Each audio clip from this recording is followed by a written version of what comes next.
लखीमपुर खीरी में किसानों की मौत के बाद हंगामा खड़ा हो गया है। मुसलसल लीडरान रद्द-ए-अमल का इजहार कर रहे हैं। लखीमपुर खीरी तशद्दुद को लेकर सियासत भी तेज हो गई है। कांग्रेस जनरल सेक्रेटरी प्रियंका गांधी को लखीमपुर खीरी जाते वक्त हिरासत में ले लिया गया।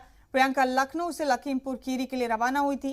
प्रियंका गांधी का काफिला पुलिस को चकमा देकर लखीमपुर खीरी के लिए निकला था, लेकिन पुलिस ने उन्हें लखीमपुर खीरी जाने से रोक दिया और हिरासत में ले लिया। वहीं किसान लीडर राकेश टिकैत भी लखीमपुर खीरी पहुंच गए हैं।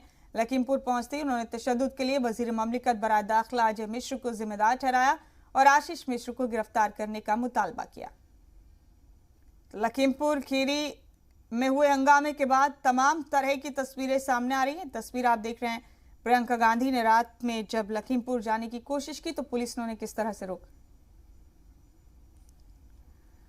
और हमारे साथ इस अहम खबर पर हमारे साथी विशाल रघुवंशी बने हुए बराह रास्त तमाम तफसीलात लेकर। इस खबर के मुतालिक विशाल, लखीमपुर खीरी में जो हुआ उसके बाद तमाम तरह की सियासी सरगर्मियां उरूज पर हैं उत्तर प्रदेश में।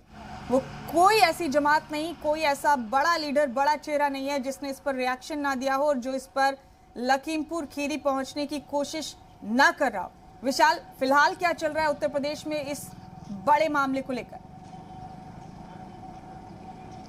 देखिए, लखीमपुर मामले को लेकर तमाम जो सियासतदार हैं वो अब इस पूरे मामले को लेकर सियासत कर रहे हैं और हर कोई बड़ा चेहरा जो सियासत का केंद्र बिंदु रहा है वो लखीमपुर आना चाह रहा है। हालांकि प्रशासन ने सीधे तौर पर मना कर रखा है कि किसी भी राजनीतिक व्यक्ति को प्रवेश नहीं दिया जाएगा, केवल जो किसान हैं वही प्रवेश पा सकेंगे। लेकिन इस बीच तमाम चाहे वो प्रियंका गांधी की बात करें, अखिलेश यादव की बात करें, शिवपाल यादव की बात करें, संजय सिंह की बात करें, चंद्रशेखर रावण की बात करें, हर कोई जो है लखीमपुर आने की कोशिश कर रहा है। लेकिन ज़्यादातर लोग को जो है पहले ही रोक लिया गया है। लेकिन अभी जो स्थिति है वो ये है कि स्थिति थोड़ा सा तनावपूर्ण बनी हुई है। धारा 144 लागू है। इसके साथ इंटरनेट सेवाएं पूरी तरह से बंद कर रखी गई हैं।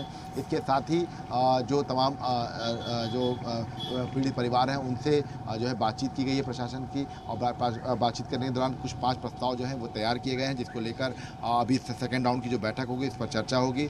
और जो टिकैत हैं उनकी अगुवाई में पूरी बाकायदा बैठक हो रही है। और आज जो है फिलहाल अभी आज दोपहर के बाद ये तय हो जाएगा कि आज क्रिमेशन होना है या नहीं होना है। इसके साथ साथ जो मांगे हैं वो सरकार मान रही है या नहीं मान रही है। जी बहुत शुक्रिया विशाल आपका हमारे साथ जुड़ने के लिए। फिर आपसे अपडेट लेंगे। फिलहाल आपका बहुत बहुत शुक्रिया तमाम अपडेट साझा करने के लिए।